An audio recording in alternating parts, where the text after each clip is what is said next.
خبروں کے سلسلے کو آگے بڑھاتے ہوئے رخ کریں گے ساہیوال کا۔ ساہیوال محفل میلاد مصطفیٰ صلی اللہ علیہ وسلم بسلسلہ حضرت امام علی رضا ابن موسیٰ کاظم علیہ السلام بمقام امام بارگاہ شاہ خراسان ساہیوال منعقد ہوئی۔ پروگرام میں اسٹیج سیکرٹری کے فرائض آغا قمر عباس نے انجام دیے۔ پروگرام میں خصوصی خطاب جناب مولانا آغا حسنین عباس نے کیا۔ خطاب میں انہوں نے حضرت امام علی رضا ابن موسیٰ کاظم علیہ السلام کی زندگی پر روشنی ڈالی۔ پروگرام میں خصوصی شرکت سید اسد رضا مشہدی، سید وقار شاہ، شیخ مسرت، صفدر شاہ، سید سبطین رضا و دیگر اہل بیت نے بھرپور تعداد میں شرکت کی۔ پروگرام میں SOPs کا مکمل خیال رکھا گیا۔ اختتام پر اہل بیت میں لنگر کا وسیع انتظام کیا گیا۔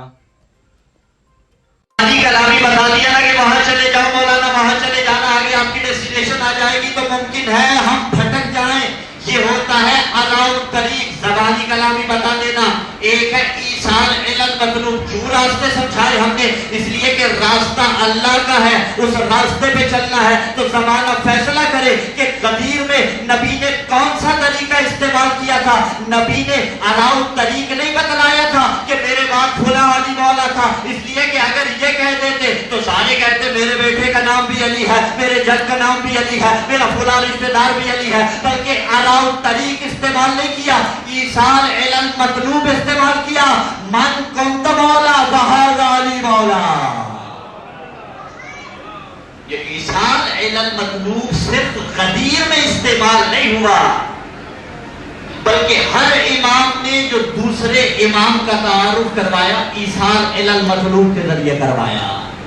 پیغمبر نے ایصال المطلوب کے ذریعے علی کا تعارف کروایا، اور یوں تو پیغمبر نے بھی ایصال المطلوب ایک جہد سے فرما دیا تھا کہ یکون من بعد 12 خلیفہ وکلہم من قریش، اور یہ بھی کہا گیا کہ یہاں لفظ جو تھا اصل وہ حذف کیا گیا، کلہم من بنی ہاشم تھا۔